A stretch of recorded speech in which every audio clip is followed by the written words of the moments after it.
Hello everyone, कैसे हैं आप लोग सभी। उम्मीद है आप लोग सभी बढ़िया होंगे। तो आज का ये वीडियो क्लास 10th के लिए होने जा रहा है, जिनकी कल एग्जाम है। क्लास 10th वालों, आप लोगों के लिए वीडियो होने जा रहा है। इस वीडियो में बात करेंगे क्या हम लोग अब पढ़ सकते हैं कि हम लोग एटलीस्ट पास हो सकें। अगर अभी तक आपने कुछ भी नहीं पढ़ा है तो अब आपको क्या पढ़ना होगा कि आप लोग एटलीस्ट पास हो जाओ। इसके ऊपर ये वीडियो होने जा रहा है। ठीक है, तो बहुत इंपॉर्टेंट ये वीडियो होगा। देखिए, सबसे पहले जो हमारे पास लेफ्ट हैंड साइड है, आप लोग देख पा रहे होंगे, ये आपका मॉडल पेपर है। कौन सा पेपर है? Model paper. तो इसी हिसाब से आपका पेपर आने वाला है। मतलब आपको 23 प्रश्न देखने को मिलेंगे। ठीक है, 23 प्रश्न देखने को मिलेंगे। कौन सा क्वेश्चन, कौन से नंबर पे कौन सा क्वेश्चन आएगा, ये भी आपको यहां से पता चलेगा। जैसे 23वें नंबर पे आपसे निबंध पूछेंगे, 22वें पे आपसे एप्लीकेशन लेटर पूछेंगे, फिर गद्यांश पूछेंगे। गद्यांश के बाद आप अपठित गद्यांश के बाद संदर्भ प्रश्न व्याख्या पूछेंगे आपसे। उसके बाद आपसे काव्यांश पूछा जाएगा। उसके बाद आपसे आपके क्वेश्चंस चालू हो जाएंगे। तो ये यहाँ पे बताया जाता है मॉडल पेपर के द्वारा। तो आपको डिस्क्रिप्शन में लिंक दे देंगे, आप लोग डायरेक्ट वहां से हिंदी का पेपर क्लास 10th के लिए डाउनलोड कर पाओगे। ओके, हमारे पास राइट हैंड साइड है परीक्षा बोध 10वीं की, हिंदी की। तो देखिए, सबसे पहले आपको बिल्कुल टाइम वेस्ट नहीं करना है। आपको स्टार्ट कहां से करना है? यहां से लास्ट वाले क्वेश्चन से आपको पढ़ना स्टार्ट करना है आज का। देखिए, तो हमारे पास लास्ट में लिखा हुआ है कौन सा? एक विषय पर रूपरेखा लिखिए, साथ में उस पे ही आपको निबंध लिखना होगा।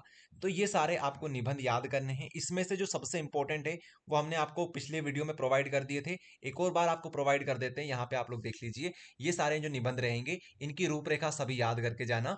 ये सारे जो निबंध है ये आपके लिए बहुत इंपॉर्टेंट है। क्लास 10th और क्लास 12 दोनों के लिए इंपॉर्टेंट हो जाते हैं।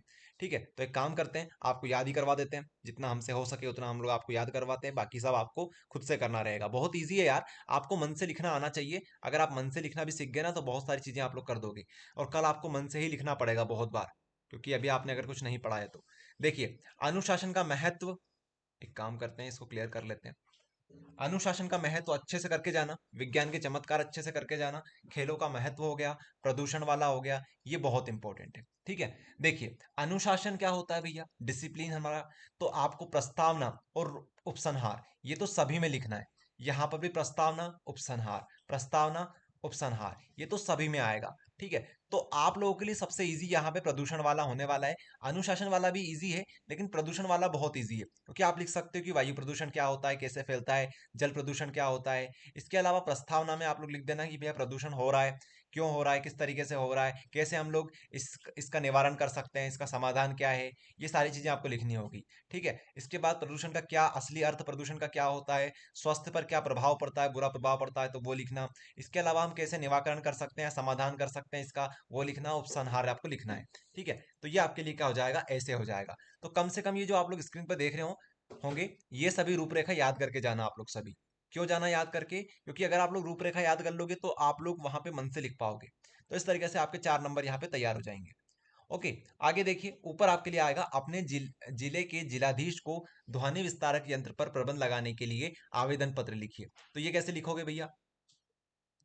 तो देखिए, आपको इसका फॉर्मेट याद करके जाना है, फॉर्मेट आपको पकड़ के जाना है। एक काम करते हैं, आपको दिखाई देते हैं किस फॉर्मेट में आपको लिखना है। परीक्षा बोर्ड आप सभी के पास होगी, नहीं हो तो आप लोग भैया यहाँ से पीडीएफ है, पीडीएफ डाउनलोड कर लेना, लिंक दे देंगे डिस्क्रिप्शन में, देख लीजिए।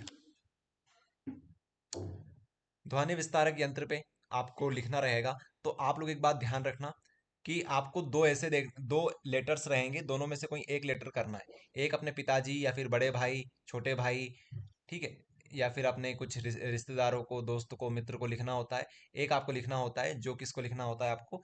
जो लिखना होता है आपको, जैसे कि जो भी फॉर्मल तरीका, फॉर्मल लेटर होते हैं उनकी बात कर रहे हैं हम, तो वो आपको लिखना होता है। जैसे प्राचार्य महोदय को लिखना हो गया, जिलाधीश को लिखना हो गया, ठीक है, नगर निगम को लिखना हो गया, कलेक्टर को लिखना हो गया। तो आप दोनों में से जो अच्छा लगे वो ये करके चले जाना। हम आपको राय ये देंगे कि जो नीचे वाला होता है ना, नीचे वाला जिसमें आपसे पूछा जाता है कि अपने बड़े भाई को, छोटे भाई को, माता पिताजी को, वो वाला, तो ये इजी होता है। तो ये आसानी से आप लोग कर सकते हो। जैसे मान लीजिए पिताजी को लिखना है, तो आप लोग क्या लिखेंगे? पूज्य पिताजी, पूज्य पिताजी, पूज्य पिताजी। फिर यहाँ पे आप लोग लिखेंगे चरण स्पर्श, चरण स्पर्श, चरण स्पर्श। ठीक है, इस तरीके से आप लोग लिखेंगे। इसके बाद यहाँ पे लिखेंगे आशा है, आशा है आप सकुशल होंगे। ठीक है, अब आपको जो कारण है वो लिखना होगा। फिर आपको इस तरीके से लास्ट जो लाइन रहेगी हमारी, लास्ट लाइन में आप लोग लिखना कि आप माता जी के चरण स्पर्श छोटी बहन को प्यार, माता जी के चरण स्पर्श छोटी बहन को प्यार। उसके बाद नीचे आपको लिखना होगा आपका पुत्र, आपका पुत्र, आपका पुत्र, इस तरीके से आपको लिखना रहेगा और अपना नाम यहाँ पे लिखना रहेगा। ठीक है, तो ये सरल होता है। इसमें आप लोग लिख सकते हो किसके बारे में, जो भी आपसे पूछा गया है। जैसे आपको पिताजी से पैसे मंगवाना है तो उसके लिए लिख देना कि मुझे किताब पुस्तक किताब वगैरह पुस्तकें वगैरह चाहिए, इस वजह से मुझे कुछ पैसों की जरूरत है। तो ये इस तरीके से आपको लिखना रहेगा। तो नीचे वाला इजी रहेगा। आप परीक्षा बोर्ड में देखिएगा, परीक्षा बोर्ड में आपको सारी चीजें मिल जाएगी। परीक्षा बोर्ड में किस तरीके से लिखना होता है वो वहां पे बताया हुआ है। ठीक है, ये देख सकते हैं आप लोग, ये हमारे इस तरीके से लेटर होने वाले हैं। लेकिन आप लोग अगर नीचे वाला करते हो तो आपको यहाँ पे मिलेंगे पेज नंबर 162 161 पे, देखिएगा आप लोग, ये आपको मिल जाएंगे। जैसे यहाँ पे हमारे बड़े भाई के लिए है तो ये आपको मिल जाएगा बड़े भाई के लिए। तो इस तरीके से आपको लिखना होता है। तो अगर ये कर लोगे तो 4 नंबर यहाँ पे आपको मिल जाएंगे। चलिए, बिल्कुल टाइम वेस्ट हम लोग नहीं करेंगे, जल्दी जल्दी करवा रहे हैं आपको। तो इस तरीके से आप लोग करिए, बहुत ईजी है, अपनी भाषा में लिख सकते हो, कोई दिक्कत नहीं, पूरे नंबर आपको मिलेंगे। उसके बाद हमारे पास आगे आता है, 22वां प्रश्न हो गया खत्म। अब बात करते हैं 21वें की। तो 21वें में हमारे पास काव्यांश और गद्यांश दोनों में से कोई एक लिखना होगा हमें। तो आप सभी से बोलेंगे कि आप लोग गद्यांश लिख के आना, गद्यांश लिख के आना, अथवा वाला करना, नहीं ऊपर वाला मत करना, क्योंकि ऊपर वाला थोड़ा कठिन होता है, नीचे वाला सरल होता है। तो पहला आपसे पूछा जाता है कि उपयुक्त गद्यांश का शीर्षक क्या है। तो आप लोग जब ये जब पढ़ोगे पूरा, तो इसमें आपको पता चलेगा कि यहाँ पे मनुष्य जीवन की बात कर रहे हैं, मनुष्य का जीवन, मनुष्य का जीवन, बार बार मनुष्य का जीवन आएगा। तो इसका जो शीर्षक बनेगा, टाइटल जो बनेगा, वो बनेगा मनुष्य का जीवन। इसके बाद मनुष्य किस कारण श्रेष्ठ माना गया है, तो आप लोग बोल सकते हो मनुष्य अपने कर्म बल के कारण श्रेष्ठ माना गया है। तो ये आपको यहां से मिल जाएगा। लास्ट में आपको लिखना होता है गद्यांश का पूरा सारांश। ठीक है, तो पूरा सारांश कैसे लिखोगे आप लोग, पूरा सारांश आप लोग इसको पढ़ लीजिए, अपनी भाषा में लिखिए। आप लोग लिखना, प्रस्तुत गद्यांश में हमें यह बताया गया है कि मनुष्य के जीवन आज मनुष्य का जीवन एक तरीके से वरदान की तरह है, पृथ्वी पर वह राज कर रहा है, सभी ने इसे श्रेष्ठ माना है, यहाँ अपने कर्म बल के कारण श्रेष्ठ बन गया है। इस तरीके से आपको अपनी भाषा में 3 से 4 लाइन लिख के आनी है। सारांश का मतलब होता है इसी को अपनी भाषा में लिखना। ओके, तो इस तरीके से आपको 4 नंबर और मिल जाएंगे। तो 4 4 8 4 12 नंबर आपके यहाँ से कंफर्म हो जाएंगे। उसके बाद आपको अगला क्वेश्चन देखने को मिलेगा, यहाँ पे देखिए, नीचे वाला प्रश्न देखिए आप लोग। 20वें में आप लोग नीचे वाला करके आना, ऊपर वाला मत करना। नीचे वाला जो होता है सरल आता है, संवाद लिखना होता है आपको। वार्षिक परीक्षा के तैयारी के संबंध में दो मित्रों के बीच में संवाद। तो आप लोग नाम ले लीजिए राम और एक ले लीजिए श्याम, दो नाम आपने ले लिए। तो दोनों क्या करेंगे, संवाद करेंगे। पहले राम बोलेगा, राम क्या बोलेगा, जैसे हम लोग बात कर रहे हैं परीक्षा विषय, वार्षिक परीक्षा के लिए। तो सबसे पहले तो बात करेंगे, और राम कैसे हो, राम बोलेगा, सॉरी, श्याम से बोलेगा, और श्याम कैसे हो, श्याम क्या बोलेगा, मैं तो बढ़िया हूँ भाई, बस परीक्षा में लगा हुआ हूँ। फिर राम क्या बोलेगा, राम फिर उसी को आगे बढ़ाएगा कि हाँ यार, परीक्षा की तैयारी तो मैं भी कर रहा हूँ, मुझे लगता है इस बार पेपर कठिन आ सकता है। फिर श्याम बोलेगा, नहीं पेपर कठिन नहीं आएगा, हमने अच्छी पढ़ाई करी है, हम सभी के अच्छे मार्क्स आएंगे। इस तरीके से आप लोग अपने संवाद को आगे बढ़ाएंगे, और कम से कम आप लोग 10 बार इनके नाम लिखेंगे। मतलब 5 बार राम का नाम, 5 बार श्याम का नाम। इस तरीके से आप लोग कम से कम 10 से 12 लाइन लिख के आएंगे, तो आपको यहाँ से 3 नंबर 4 नंबर जितने का भी है, 3 नंबर का, तो 3 नंबर आपको मिल जाएंगे। ठीक है, बिल्कुल जल्दी जल्दी करवा रहे हैं आपको, ताकि आपका समय बचे, समझ में आ जाए आपको किस तरीके से करना है। तो नीचे वाला क्वेश्चन कर लोगे आप लोग सभी, ये हो जाएगा। तो कितने नंबर का तैयार करवा दिया आपको, 4 4 8 4 3 12, 13 14 15, 15 नंबर आपको तैयार करवा दिए।